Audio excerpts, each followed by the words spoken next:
Good morning to those of you watching in Asia, and good evening to those of you watching in the United States, and a warm welcome to our audience members from around the world. At this event, Mentorship Hacks, the do's and don'ts of mentorship with startup founders, is co-organized by Start Me Up HK and Asia Society Hong Kong Center in partnership with Asia Society Southern California Center, Asia Society Philippines Center, and Sketchpost. I want to thank Start Me Up HK, Invest HK in particular for sponsoring this community program, and we really look forward to more collaboration with them in the future. In today's exciting discussion with three fantastic startup founders from the US, from the Philippines, and here in Hong Kong. We also have Ming, our graphic recorder in Malaysia. So this is truly a regional and global event. We hope to shed light on mentorship engagement for startup founders, especially during and after COVID-19, and the role of startup mentors in their journey.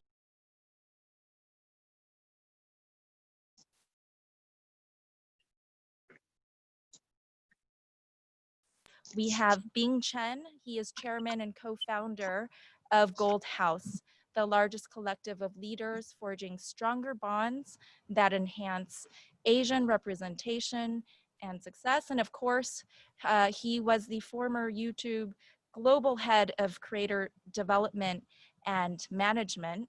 We also have our Fritz Stamopoulos. He is our global trustee for Asia Society. He's well known for being the co-founder of Qunar, one of China's largest travel platforms, and co-founder of Xiaowei, one of China's largest digital sports media companies.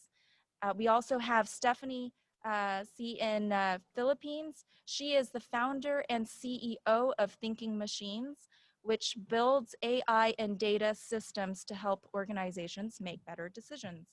And all of our speakers today are proud Asia 21 young leaders. So we're very thankful for all of them showing support to Asia 21.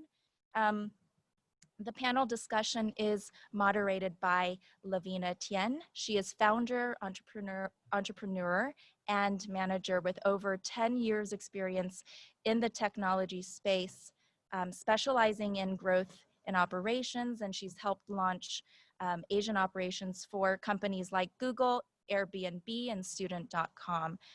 So we are very excited again to be bringing this program to you. We hope that the Sketchpost doing the graphic recording today will be a special edition, and we hope you enjoy watching the live sketching of the conversation as we go. Finally, for our live audience online, please do submit your questions on Zoom via Q&A function. So without further ado, I will now turn it over to Lavina. Thank you, Lavina. Thank you. Thank you everyone for being here today. And thank you to all our panelists from around the world. So without further ado, I'm gonna ask each of you to tell us a bit about your startup journey. What drew you to start your business in the first place, and who influenced you most to do this? And secondly, how important was mentorship to the success of your startup? And what is an ideal mentor? Is it somebody who's a founder, someone who knows your field, or someone in other fields but has an interest in investing in you personally? So if I could start with Bing, and then I'm just going to go around.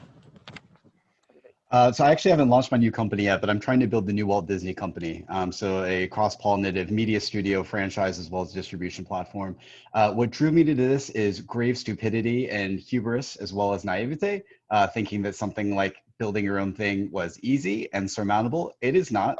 It is by far the greatest pain I've ever experienced in my entire life, and I would never wish it on anyone. But the good news is it is mine. And I think more importantly, the thing that really drew me to it is I wanted to see a world that candidly I thought was better than the one we were born into, one that was more representative, equal, empowering, one where everyone had the economic as well as educational resources to actually realize their ambitions. And I think one of the best ways to do that is through media worlds or media content. So that's what motivated me. In terms of mentors, I think mentorship is both horizontal and vertical. I think the second that you think it can only come from your superiors is the second you've made a grave mistake. I try to make sure and remind myself that I know absolutely nothing. And one of the best laws in startup land is even when you think you know everything and you launch, half of your theses go out the window. And so I've been really lucky to be able to learn from my teammates, from my reports, from my superiors, from friends, from strangers, so forth and so on. I think there's something to be learned from everyone everywhere. Great, thank you. Fritz? Good afternoon, good evening, everybody. And I'd like to thank the Asia Society again for organizing this event, and of course, Startup Hong Kong for being sponsor. And I happen to be on the development committee of the Asia Society, so if anyone wants to contribute, please send Alice an email. We'd love to have your funds. This is a difficult period for all nonprofits. I've been setting up startups since 1999 in mainland China, and I've been fortunate to have some success. I think probably the greatest inspiration for me was Rupert Murdoch. I used to work for the News Corporation, which is how I started in my career in Los Angeles. And, I was part of the China team, and we were trying to, cook something in mainland China, get back into the market. And I thought it was interesting. Mr. Murdoch had made a couple of interesting comments to us once. The first one was, we need to push the envelope in China. We need to take some risk, which I thought was pretty amazing, because it's normally the younger team members that are taking risks, and it's usually the elder statesmen in a company that are trying to be more conservative. But it was the opposite. So to me, that was inspiring, that the head of a multinational media company was encouraging us to take some additional risk. And then secondly, he told me, Fritz, we make a lot of money in sports. I'm like, oh, we make money in sports. I'm going to do a sports startup. And really, that's what kicked off my entrepreneurial adventures in mainland China. And since then, I've been doing it for a very long time. Like Bing said, I think mentorship is not one way. Some people describe it as having a tribe of mentors or a personal board of directors. And I kind of feel like over the years, I've had some amazing advice from a number of people. Probably that cohort is about 10 people, I think, that have provided all sorts of expertise and advice across a litany of different areas that have been, very helpful to me. And they're all my friends now. And, and I'm super grateful for them. Great, thank you. I'm going to ask you a little bit more on that later. Stephanie, why don't you tell us a bit about your story? Yeah, hi everybody. I'm Stephanie C. So I started Thinking Machines about 5 years ago now. Well, the funny thing is I started it, I was working in the Bay Area in the US, working for Google. I came back to the Philippines with the idea of understanding I just wanted to spend some time figuring out what the data science landscape here looked like. And the crazy thing is, I started the company out of total frustration. I was doing a little bit of work helping the government look at big data for transportation decision making in the Philippines. And it was so frustrating to truly understand that a lot of decisions that affect millions of people get made by 12 people in a room who don't look at data necessarily, who make decisions based on who's most senior, who's the loudest. And I thought that was crazy. So I started the company out of a sense of well, I cannot be any worse than any of these people. And maybe I can build tools to help them make better decisions, right? So that's what my company is all about, building AI tools so that those 12 people in a room can make a decent decision for the 100 million of us. In terms of mentorship relationships, I'm really with Bing and Fritz on this. It really is about a tribe of mentors and a mentor network that's not just looking upwards, right? It's about having a network of people who, and in my personal mentorship network, there's somebody who's 2 years ahead of me, someone who we talk all the time because we're going through similar things. Quite often I find myself in situations where she says, oh yeah, that happened to me about 1.5 years ago. Let me tell you how I dealt with it. And so that's a very useful relationship. There's somebody quite a few years older who's seen it all in her industry. So she was working in corporate technology for 50 years. And so that worldview is very different. I also have a couple of people who are investors, who are entrepreneurs, who have worked very closely with people who are my clients now, people who are potentially partners. But it all comes down to this element where this board of mentors, they all have to believe in you and you have to deeply respect them. If they don't believe in you, um, they're just not going to be able to build a good relationship with you. And if you don't respect them, you're not going to listen to them, which makes it totally pointless. So sometimes I see people at like networking events just trying to get their business card into somebody else's hands. I don't think that's necessarily what true deep mentorship is all about. It really is about that mutual belief and mutual respect. Great, thank you. And we'll go a little bit deeper later as well. So Bing, back to you. So you've had this great career at YouTube, really building out the creative team and engaging over 500 million content creators worldwide. So what would you say are the highlights of that experience? And did you find any good mentors there? And I'm particularly curious to hear about kind of the vertical and horizontal axis of that when you're in YouTube. How was that mentorship relationship like in terms of your career there? Sorry, I come from the internet and don't know how to use Zoom. I think the most thrilling thing is being able to birth something from nothing. There is no greater joy. It's sort of the God powers, or if you're pious, but there's no greater joy than inventing a new industry. You know, we effectively created the influencer marketing industry from nothing, which now collectively across platforms is worth more than $50 billion, for better or worse. So I think that probably is the most thrilling thing. In terms of mentorship, I mean, I think about it in a couple ways. I think it's especially hard in a startup landscape. And even though it was at Google and YouTube, it was very much an entrepreneurial effort because we were creating something that didn't exist. It's hard to find mentors who know things when you're creating something that doesn't exist. And so I think one of the best canonical lessons there is, one, just being vulnerable enough to share in that struggle and try to learn together. I think second is, because humans are creatures of habit and progressive in our evolutionary state, we do revolve in what we create. So, things is sort of the circle of life. So, birth, life, death, rinse and repeat. And so even though a lot of what we were making at YouTube was novel in its exact form, it was actually a replica or adaptation of something that we had seen from other industries that was already proven. So one easy example is I created the gold play button in 2011 and it's literally a 24-karat gold play button. And we give it to you if you've hit 1 million subscribers. And the reason we created this was not for vanity or because I like gold, which I do, but it was because we realized that in order to progress in any system, you actually needed a calibration of success. Will Smith, the actor, once famously said, "You can't know where you're going unless you know where you are." So we realized that a public-facing calibration of excellence was vital, and there were several different indicators in the industry that had this. The music industry famously has a gold record, a platinum record, and so forth. Airlines, of course, have tiered systems that are almost always based on similar colors. And so we adapted from those as well. So I think that's the other important thing. Even if you're starting something new and feel like, there may not be proven experts in the exact form for what you're building, the reality is, because we are concentric creatures who are similarly minded, you'll at least be able to extrapolate something that someone else has done before. And you've obviously also worked with so many young content creators. Where have you seen mentorship adding value to their work, actually? So from your perspective, how do you see mentorship affecting themselves? Well, the honest answer is many of them are babies, and so they need babysitters. So that's the honest. But no, I mean, I think, look, the reality is we're all trying to do the best we can with what we have by what we know. And so I think a lot of these people, their challenge is not necessarily finding mentors, it's finding the right mentors who will take them to the next level. Because especially when you're in a creative space, especially when you're in a vulnerable startup space, you tend to gravitate towards people you trust. And the people that you trust intrinsically through your existing social structures, particularly family members or close friends, are not necessarily the people you should be relying on for business.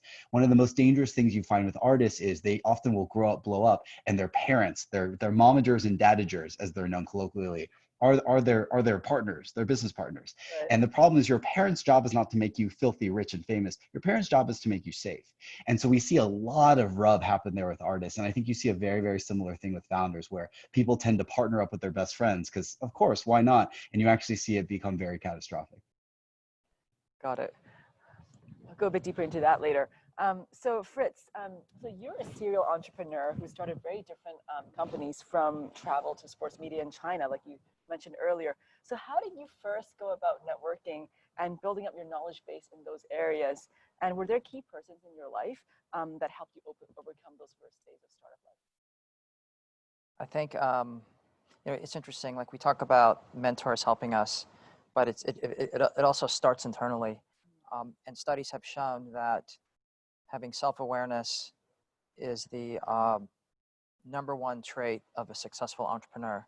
And I'm glad that Bing mentioned it when he said, "I don't know anything," and that's a sign of self-awareness. And for me, it was the same thing.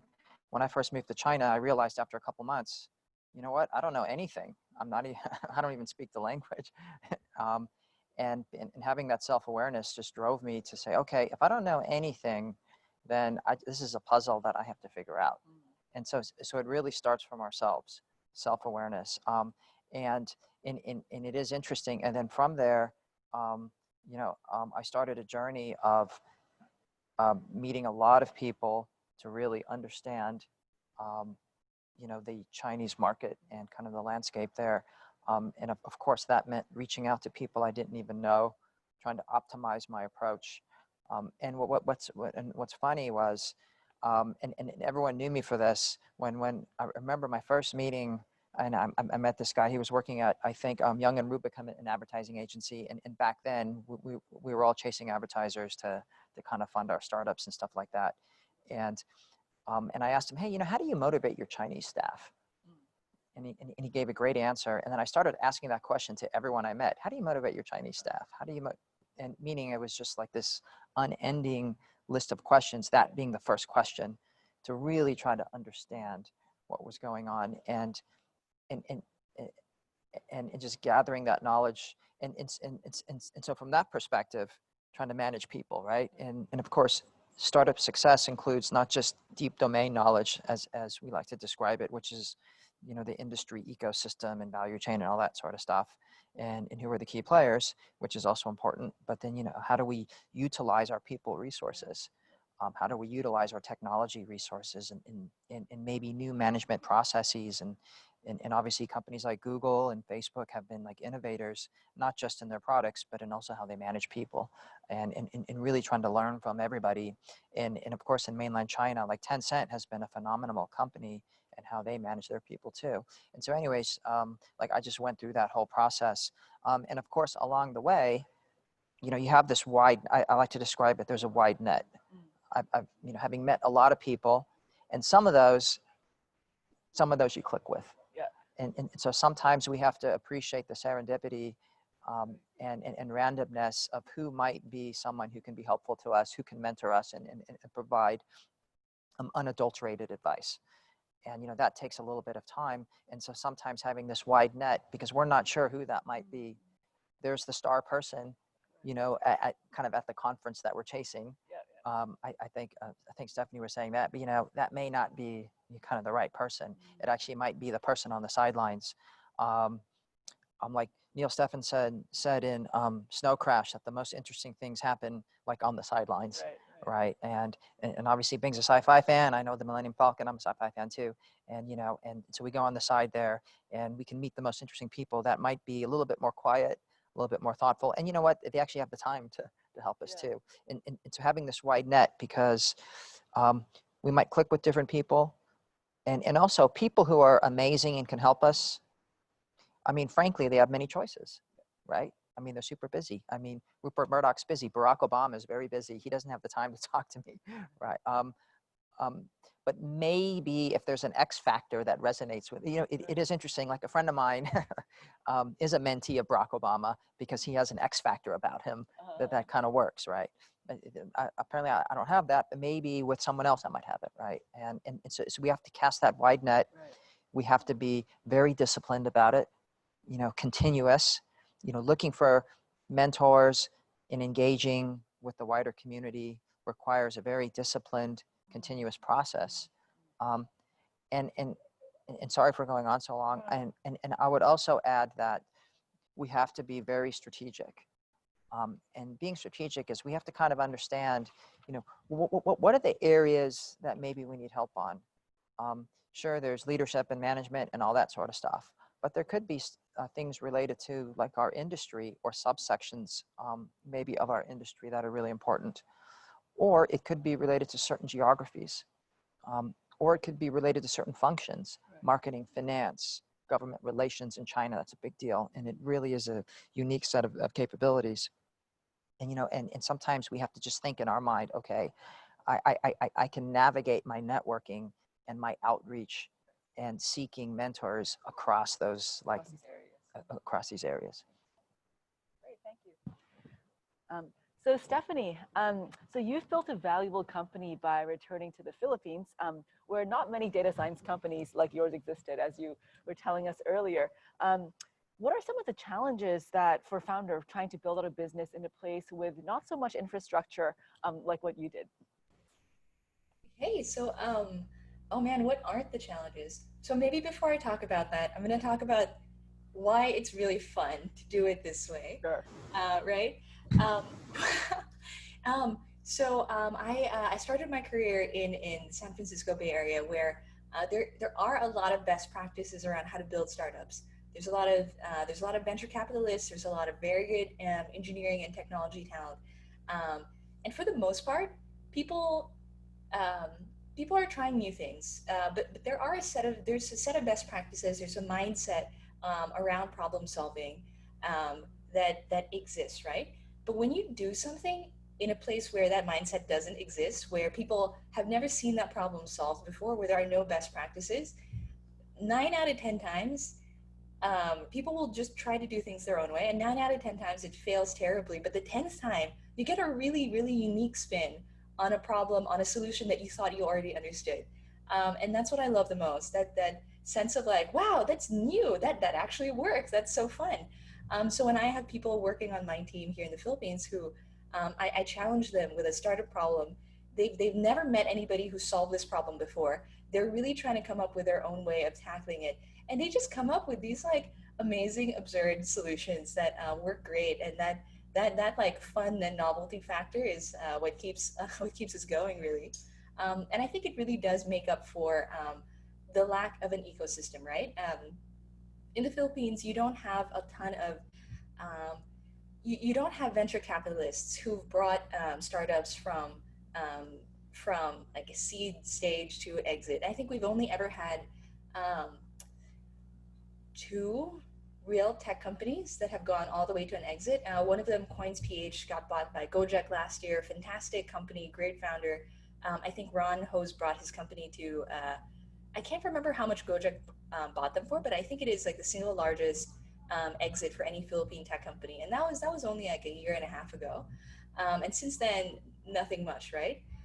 So it's really quite tricky. I think for me, the hardest part is your customers don't really exist. So you don't really need investors if you can get customers, right? Customer cash is better than investor money any day, any day.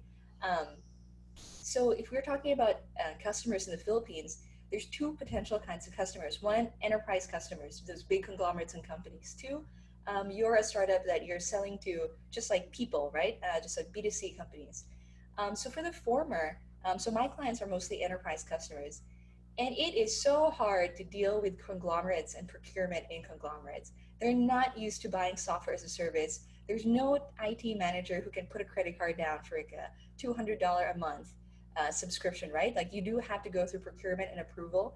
And if you have to wait 6 months to get your $200 a month in for a software as a service product, you're dead. If anybody out there has like questions about how to grow an enterprise business in a place like the Philippines, like please, I have so many stories for you. I can talk for the whole hour about that. And when it comes to the second part, dealing with customers, the Philippines doesn't have a great digital payments ecosystem. So that's something I would, if you're thinking of starting a startup somewhere, look at your potential customers, look at who you're trying to solve problems for, and figure out like, can they even pay you, right? Because in the Philippines, when I first started this company, we didn't have a good digital payments ecosystem, which meant that any company trying to serve people, they had to learn how to do cash on delivery. They had to figure out how to build like payments systems. So now it's much better, but I still think like the situation's kind of iffy. Um, so yeah, long story short, the biggest challenge is if people cannot pay you. If people cannot pay you, you can solve their problems all you want, but your company's never going to go anywhere. Got it. Thank you, Stephanie. So back to you, Bing. So you've been known to give some rules for networking. One time you've said, don't ask for half an hour, don't ask for a coffee, don't ask for lunch. What are some of the most creative ways that you've had people ask you for help? And what do you think is the key to kind of maintaining healthy relationships? As you mentioned earlier, people find, family members or their partners as their mentors, and that kind of blows up and explodes. So what is the key to kind of sustaining a healthy relationship with their mentors? Yeah, I think the first thing is what Fritz said earlier about being really intentional. I think a lot of people think, oh, you have to, not ask a favor and you have to keep up with them and wish them happy birthday and send them an article when you think of them and do it quarterly and all this other nonsense that you learn at B school. And that's fine. It's just exhausting and untenable. And so I think, even though it seems transactional, the reality is the more senior people go, the less time they have for anything else. And so the more deliberate you can be so that you come every time in a thoughtful way with something that is mutually beneficial, the more successful you will be. I think the second thing that is rare is when I was in fifth grade, my teacher, Mr. Seabrook, once said that there are two types of mentors. There's two types of everything. One is those mentors that you look up to. And then second is those mentors who are able to look inside you and tease out what you are meant to be. And finding the latter is very, very hard because there is inevitably nothing in it for them. Some of us have this in the form of executive coaches and therapists, but many of those are price prohibitive and don't always have functional sort of experience. So if you can find that sort of mentor, I think that's also very valuable. In terms of Kinchi tactics, one that I swear by is you ask for 5 minutes from everyone. I think one of the biggest junior mistakes that I still see every day is someone asking for half an hour or dare they even an hour of someone's time. No one has that kind of time, even though we're all at home right now in lockdown. And so if you ask for 5 minutes, it takes a real jerk to say no to a young person who needs 5 minutes. And you'll almost always get a yes, and that 5 minutes always becomes at least half an hour, if not longer. So that's for sure one. I think another thing is being very careful about asking for anything practical in the first meeting is dangerous. If you ask for a job, funding, et cetera, in the first meeting, unless there were established auspices for that, you will be written off immediately. So instead, I think asking for something soft, like, I'm thinking about raising capital in this way. Do you think that's the right approach? And then inevitably, if you're worthy and the person is amenable to it, they will introduce you and or invest themselves, right? So I think that's important too. And then I think the final thing that's really important, especially for the overzealous, overly ambitious young people, is remembering that life is not about being impressive. It is about being memorable. And I was dinged for this. One of my closest mentors is the former chairman of Disney. And this was one of our earliest coffee chats. And he asked me, he was like, Bing, how are you today? And of course, because I was an overzealous idiot who's 21, I rattle off my resume. And he stopped me at the seventh minute of me reciting my resume and said, do you know what your problem is, Bing? You try too hard to be impressive and not hard enough to be well liked. Which changed my life forever because I realized maybe I'm a loser. And so anyway, the punchline there is if you're in the room, you are already impressive enough. So you don't need to qualify yourself if you're invited in. The next step is how do you make sure that they never forget you? Obviously for good reason, right? And one of the best ways to do that is to find human commonality. Did both of our fathers die when we were young? Do we both love fishing, right? Et cetera, et cetera, et cetera, et cetera, et cetera. To Fritz's point earlier, not always possible, and that's okay. Not all humans are supposed to match, but where it is possible, that relationship will endure. How do you go about identifying that mentor that you said that you both look up to, but can also look inside you? Is it, as Fritz mentioned earlier, something that's a bit more serendipitous, or can you actually be intentional in finding people who you believe can actually look inside you and tease out things that you might not be aware of yourself? I think generally Fritz is right. It is a little bit serendipitous artistic. It's one of those dating is not a linear progression. It is a very undulative dance, right? It's like, do you like me? Do I like you? Do I hate you? Am I cheating on you? Are you cheating on me? Are we into this? Are we not? It's just one of those volatile things, right? And I think mentorship is very similar because it's a derivation of another form of relationship. That being said, and this will be a little bit paradoxical to what I just said, but I do believe in asserting yourself vocally. So if you are looking for something, I'm a big advocate of you being explicit about that. So, and there's many religions on this, by the way, but if you're looking for someone who can look inside you and help you realize, figure out like what you're meant to do, you should say it that way. You know, you shouldn't beat around the bush. And when you find the right person who responds to that, they will be the right person. Many people are afraid of this form of vulnerability because they think it makes them look weak or annoying or whatever. But I think, again, at the end of the day, especially from the most senior people, being candid and being courageous enough to be that level of vulnerable is very rare and actually shows that you're a much stronger human being than others who are not. Thank you. So Fritz, moving back to kind of the Asian context, so Asia is seen as a place of networking, and you're someone who's lived here for many years. What are the do's and don'ts of in Asia when it comes to advice seeking? You mentioned earlier, being intentional, being deliberate, even in some ways being aggressive helps. But obviously, in an Asian context, things might be a little bit different. People might not appreciate somebody who's a little bit more upfront, more proactive. So, what are your thoughts on that? And am I being stereotypical myself? Yeah, maybe like a few large buckets. What I found is if someone is completely committed to their vision, very serious and thoughtful, strangers are very much within the industry are very happy to help them out. Versus if my cousin calls me, he said, I kind of want to go to China, but I'm not quite sure. I'm like, okay, sure, I'm going to give some advice too, but but someone who's very thoughtful and serious, I don't care who they are. I'm very happy to help anyone who's serious. And it is kind of funny because how mentors think about it is it's almost like, hey, if someone's serious, the probability of success is going to be much greater. I would love to be part of that. Yeah. And so I think that's one bucket. And then I think another bucket that's very important is this is a two-way relationship. There are things that junior people or people just starting out could also provide some value in return. I was actually very lucky in China because I was doing this thing back in 1999 called the internet. And so I had this special knowledge that, that a lot of people wanted to find out about. In fact, including, I was very fortunate. I mean, the first time I was exposed to the Asia Society was when I met Gerald Chen, Ronnie's brother. And, he was just he was a sponge. I want to know about the internet. And we had this amazing conversation, right? And so I was providing some value back too. And so I think we need to keep in mind there's a two-way process.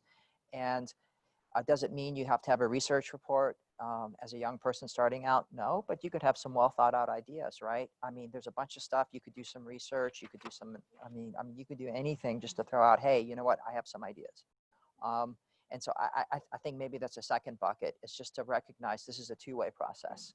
So be committed is one bucket. Be very serious. And it is tricky, right? Because the reality is young people have an opportunity to move and pivot a little bit, which is fine too. And but if you could just somehow communicate that strong intention, that's going to be great. Now the third bucket I think is this idea of manners. I think we need to have manners, sometimes. Yes, we should be forward. There's examples of, I would add, someone is trying to mentor with me or whatever, hang out with me, and I'm like, hey, call me if you have any questions. And then this American guy sent me 15 super detailed questions. I'm like, you got to be kidding.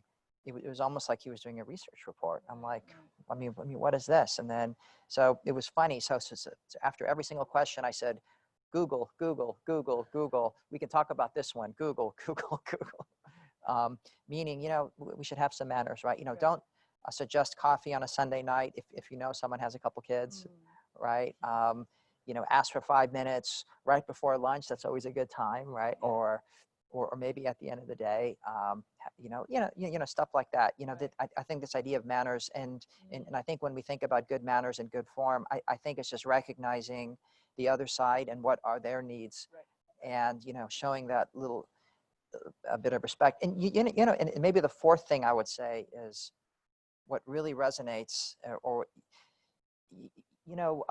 like when you go to a Hermes shop in Beijing or like a Chanel shop, the help staff are so obsequious. They're like servile. They're kowtowing, trying to get the business.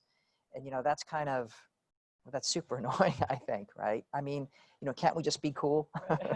We don't have to be arrogant. We don't have to be, super disrespectful, and at the same time, like we don't have to worship, you know. Can't we just be young, you're cool, you're confident, but you recognize that there's some things that you need to learn.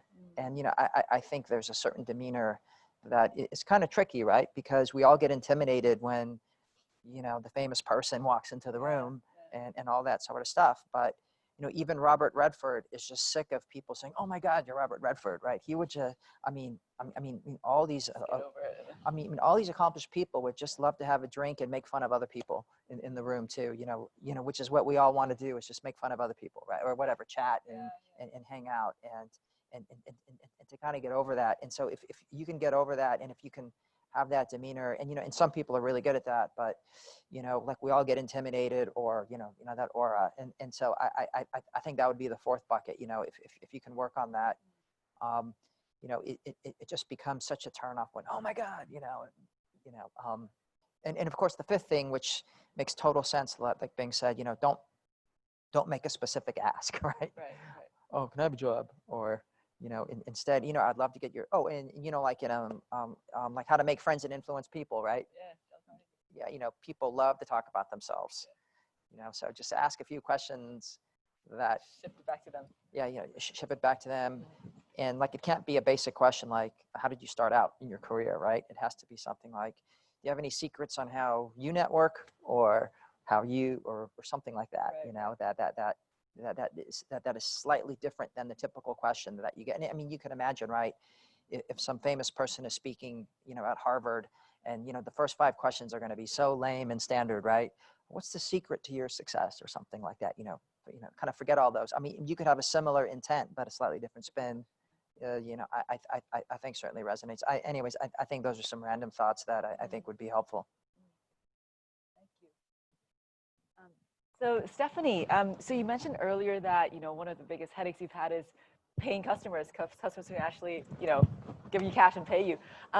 Just throughout your journey with thinking machines, what was your kind of mentorship journey like in terms of asking for advice on dealing with, you know, problems like getting customers to pay you? How do you go about identifying people who could help you or give you advice on making these decisions or solving these problems?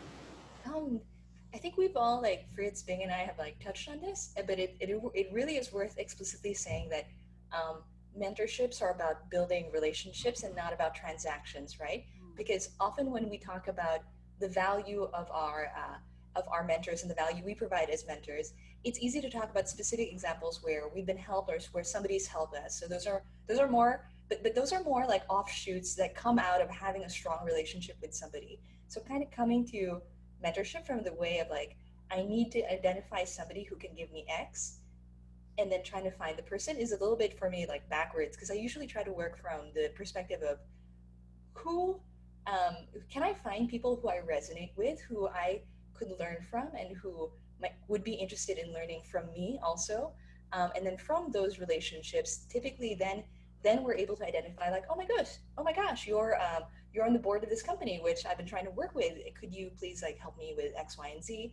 And because I didn't approach them with the intent of seeking out this like transactional outcome, things usually go by much better because it's based on this relationship.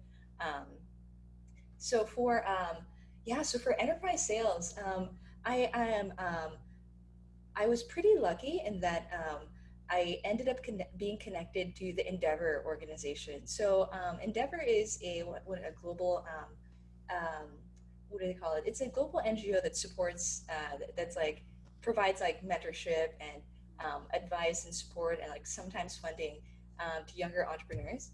And the interesting thing about in the Philippines, the Endeavor board is made up of very senior executives, all of whom are very gung-ho about supporting younger entrepreneurs. So I had a few conversations with people on the Endeavor board. And just in the course of having these conversations, explaining what I was doing, what challenges I was facing, they were able to give me a lot of great advice on how to handle corporate procurement. And in some occasions, maybe backing up for people who've never tried to sell to corporates before. So very specific example, one of customer number 3, the third customer I ever had is Meralco, the big power utility in the Philippines. So they basically have a monopoly on like power distribution in this country.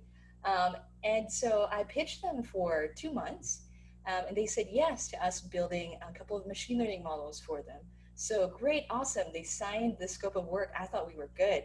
They signed off on a $20,000 contract. I'm like, amazing. That's amazing money. Oh my God, guys, like we're gonna make some money.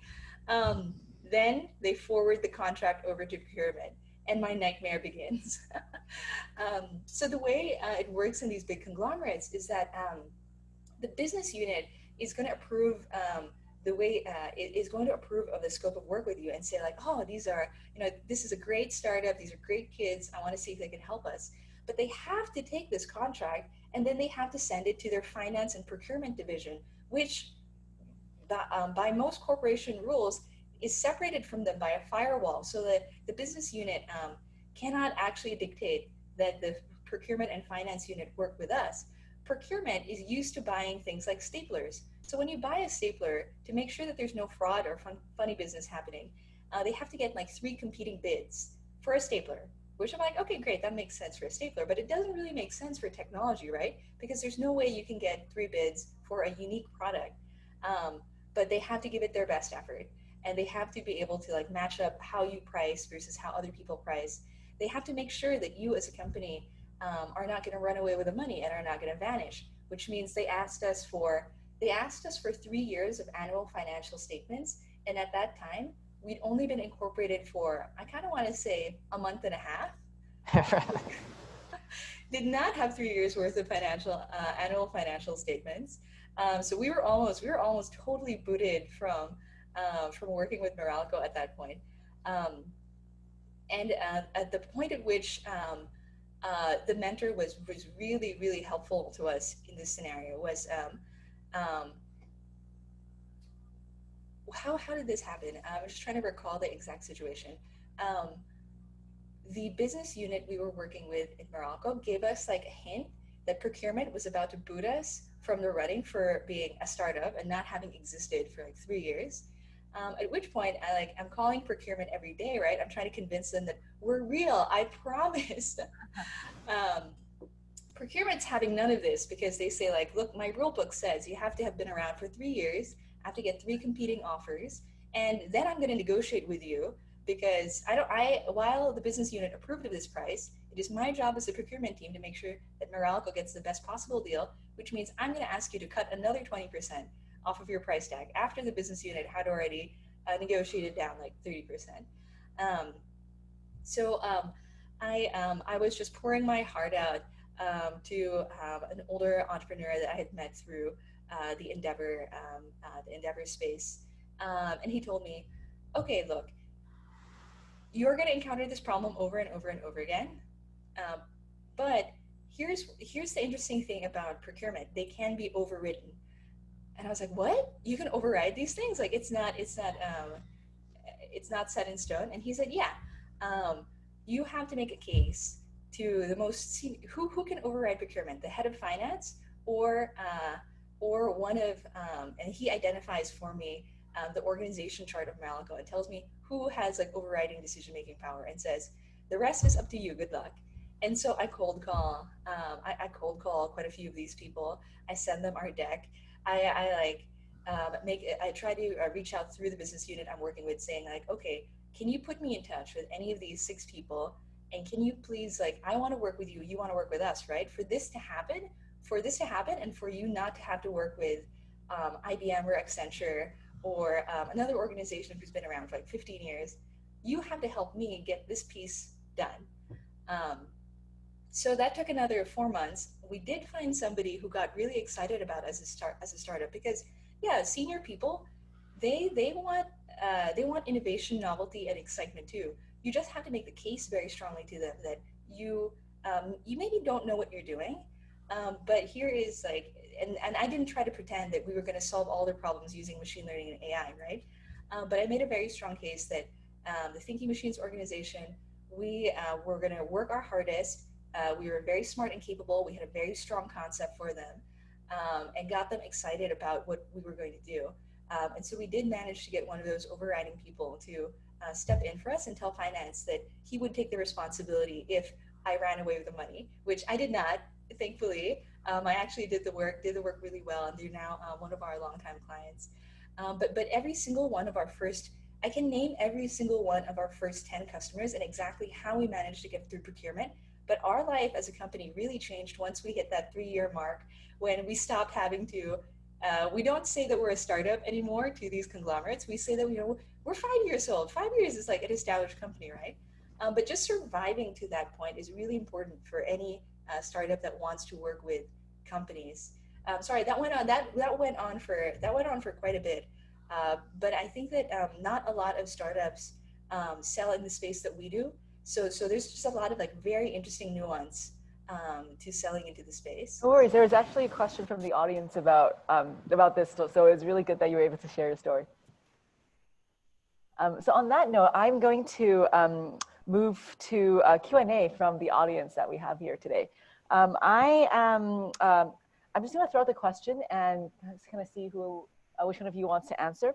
So the first question is, how many mentors are actually qualified to be mentors? Successful people aren't necessarily good mentors. And in many ways, mentors actually need to be trained to bring out self-efficacy. So how many mentors that you've seen are actually qualified to be good ones, or how do you find them out? I'll be brief. I don't think it matters how many there are in total. I think all it takes is one to change your life. The end. So this is not a, how do I say? This is not an abundance play. This is a scarcity play. The end. Plus, I think it's two ways. You have to be able to extract that information too, right? As I think as the receiver of it, right? You have to be open-minded, not too defensive, and also curious, and really dispense with the personal ego sometimes. And so, yes, it's true. A properly trained mentor understands all those psychological tricks, I suppose. But, and I suppose if you defined it that way, you would have a limited set. But lots of people could provide all sorts of interesting advice, and you just have to be a sponge and try to figure that out and figure out what it is, right? Oh, and keep in mind, even the bested mentors, 1/3 of their advice probably is useless. So it isn't like some, messianic person that everything they say is gold, right? It isn't that way at all, right? You have to, the rule of thumb is 1/3 of the advice you hear is useless, 1/3 is valuable, and 1/3 you have to pretend like it's valuable to give face to your mentor. That's probably how you should think about it. The onus is on us to actually That's what I think. Discern what's good advice. Any thoughts, Stephanie? Yeah, it's really surprising. I've actually never seen that research shows that mentors need to be trained. I feel like that is maybe, are you more looking for an executive coach maybe? Because I guess like it depends what you want to get out of the mentor relationship, right? And not every mentor is going to be right for you, and because you're not going to be right for every mentor. It kind of coming back to what Fritz was saying about that X factor connection piece. I've yeah, like who can you learn from, and how can you listen, and how can you ask questions in the right way?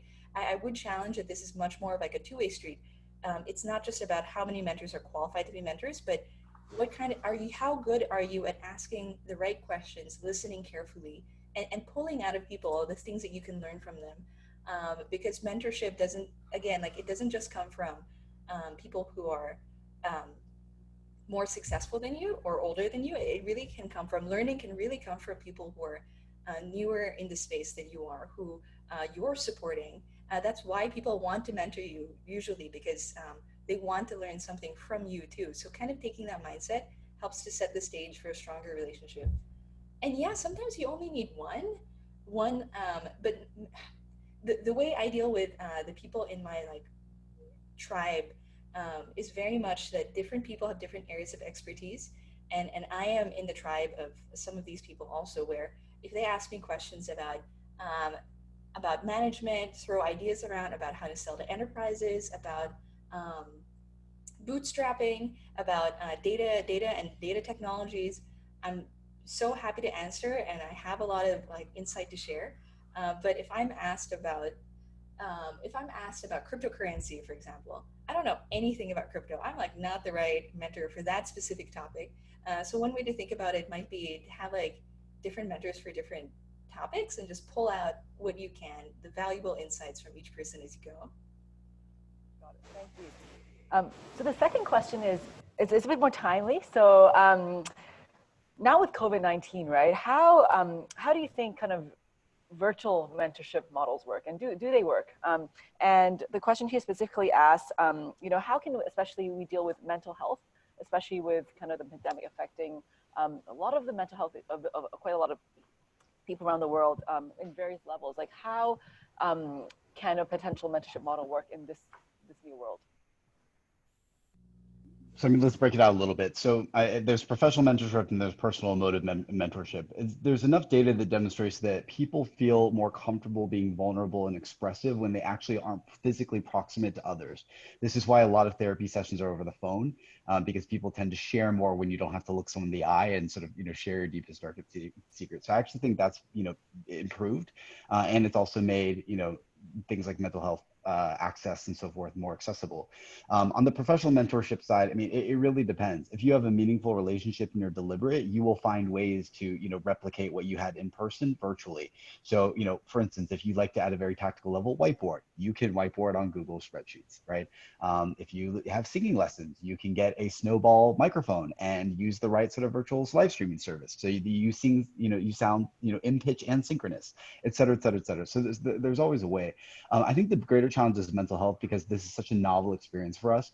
My therapist actually calls this latent PTSD, where many of us who may not be directly impacted by COVID, we're healthy, even if we were to get it, it's unlikely we would die. And we have good jobs and we, can pay our bills, et cetera. Despite all that, we still feel an immense amount of anxiety and can't sleep. And the reason why is because for structured, ambitious people, you usually have a deadline and your life is usually controllable. This is not controllable. At least in the States. Taiwan has clearly gotten this under control, but that's about it. Yeah, I think, when there's no end in sight, things get very difficult. And so a couple of just specific things one can do. The way that you engender sort of mental ease is through stability. And so you have to actually concoct sort of semi-artificial stability structures in your own life. So an example is many of us go to church on Sundays. If you don't have church, there's a way to at least have some sort of weekly at the same time ritual where you can recenter yourself and remind yourself of what you are doing, whether it's your goals or otherwise. Second is everyone and their mother meditates. We all know the gospel about this. I think the nuance on meditation is people underestimate how meaningful 5 minutes a day can be. People also forget that actually doing it in the beginning of the day is just as, if not more effectual than doing it at the end of the day before you sleep. And the reason why is because it helps provide clarity and sort of reduce any of the latent anxiety you may have had that night in your sleep before you actually proceed forward with the day. And then I think the final thing is just being very open and honest with yourself about how you're feeling is a great start. One of the problems with mental health is it tends to exacerbate when you sort of inhibit it. And so if you're able to express it in a regular, consistent way, at least it's sort of out there and your mind starts to think that because it is out there, it is more tenable and controllable. So one specific example is you should be journaling every single night about, let's say, 1 to 2 to 3 topics that are very consistent. You don't have to calibrate how they're evolving over the weeks or anything like that, but just the act of getting it out there is a very, very meaningful first step. And fresh air. Fresh air is very important. I'd kind of like to tackle the other side of that question, right? Which is how do you initiate? How do you begin a relationship, a potential network, a potential mentorship relationship in the pandemic setting? When you can't meet in person, there's so much lost, right? When you meet somebody, there's like what you're saying to each other, but there's also the body language, there's also the vibe of the event, there's also all the context that is in that meeting that just vanishes um, when you're trying to connect with somebody through a totally online mechanism. My strongest advice here would be you have to make up for the lack of nonverbal communication through becoming a better writer. I really think it is about being able to express yourself better in writing, show your energy, show your thought process intelligence, show um, kind of educate people and like tell people what you're about, right? Like what is the topic that you're interested in? What is it that you truly care about? Maybe you do this through writing. That would be that's what I do. That's my strength. But for some people, they're much more like video people, right? Maybe this is your moment to become a TikTok star. I don't know. But putting short or long form videos up where you're discussing your area of interest, that is more of a lighthouse strategy, right? So there's the strategy of like you reaching out. I guess it's like more of like a fishing strategy, and there's like the lighthouse strategy of you just shining your light and luring people in almost. People who are interested in your topic, people who think that they want to learn more about your space, who you could learn from and develop these mentor relationships with. I think that um, given that we're not going anywhere, like I'm probably going to be stuck in Manila for the next year. I'm not going anywhere. I'm not even going outside of my house these days. That is probably the only way I'm going to be able to reach out to other people, and other people are going to be able to reach out fresh to me. It's just on my own experience. A lot of the founders and entrepreneurs that I talk to, and we kind of do some peer mentorship all the time. I mean, the biggest topic is how can I be a better dad or mom, actually, and so we think about personal stuff and family stuff is just as prominent as trying to run our businesses, to be honest. And so this is just normal of what we do, and yes, it's true. Some of our mentors are really good at technical specific stuff, but others are really good at this life stuff, I think. And so this is just part of what we do. I think I have time for one more question. All right, great. So we have one question that says, how did you persuade your mentors that your idea would work and to have them believe it?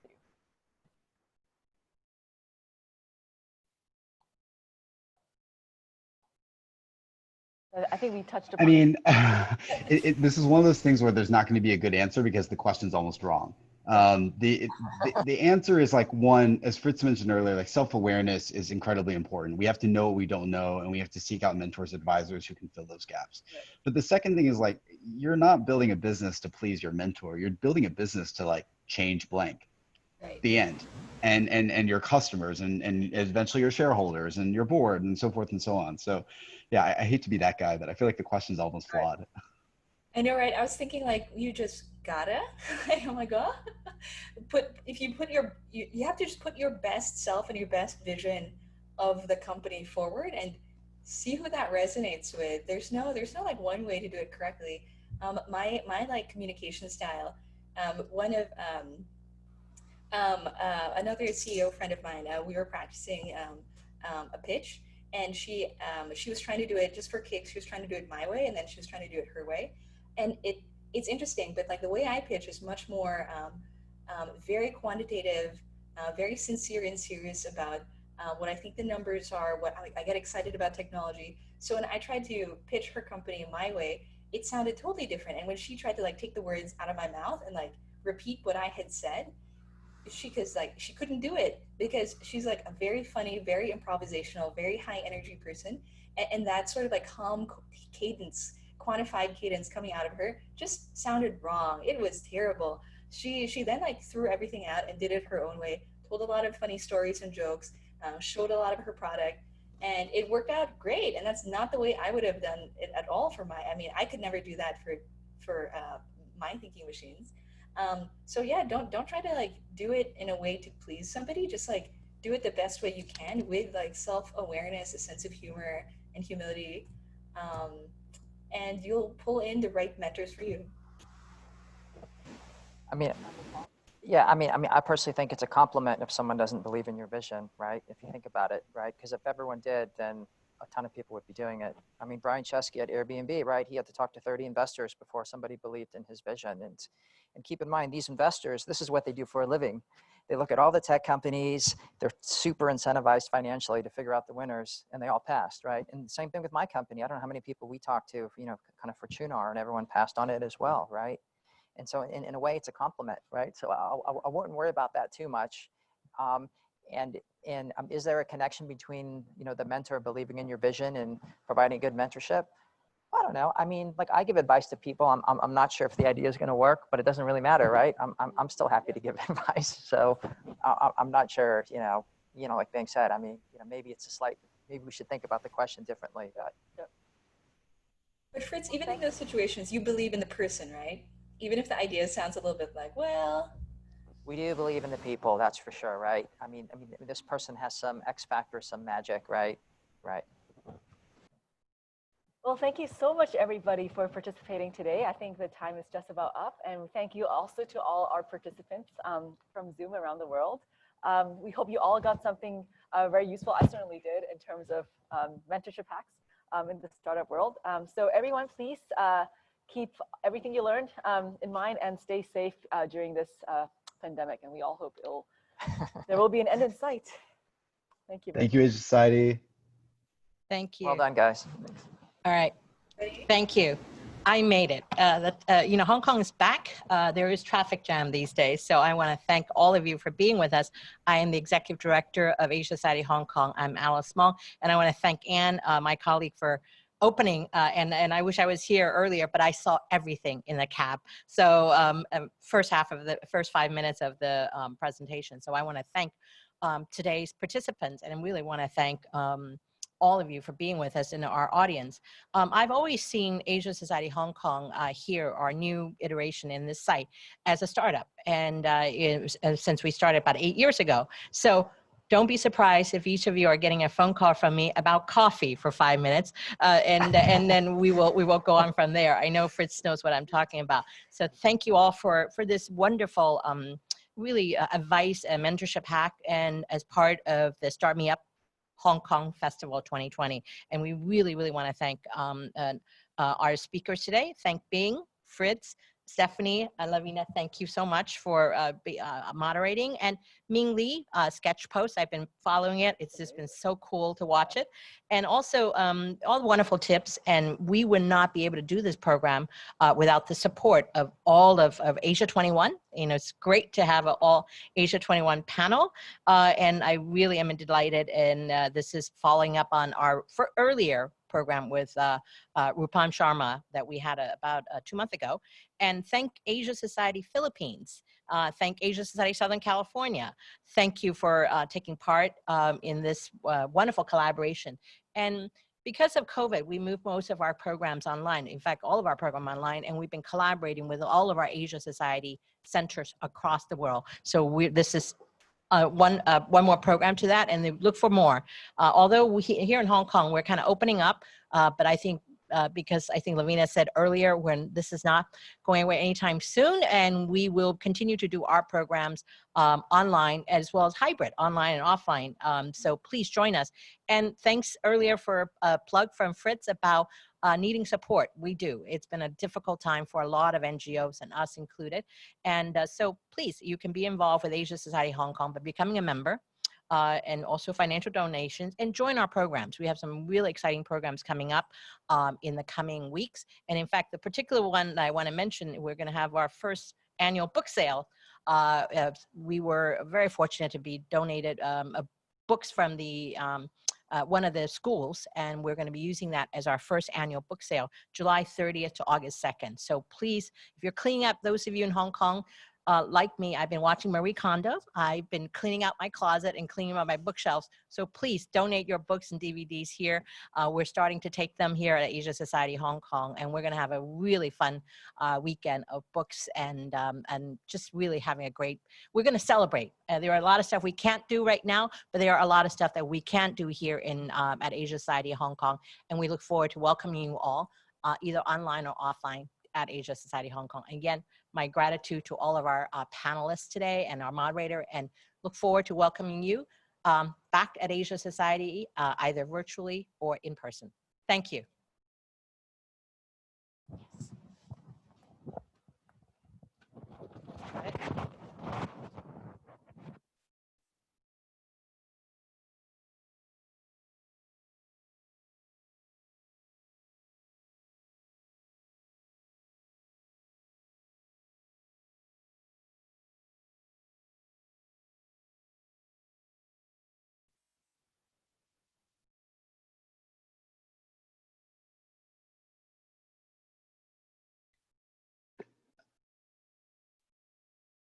Good to see you, Stephanie. You see a big. All right, I think. Do we? Can we? Do we? Are we still live? I don't know. We're still being recorded. I don't think we're still live though. No curse words though. Uh, do we go or? I think we're. All right, I'm gonna wait for them to. I think they're looking at the monitor where we are. It's funny. I'm Okay. just imagining us as these like little robot screens whirling around Aegis Society Hong Kong headquarters.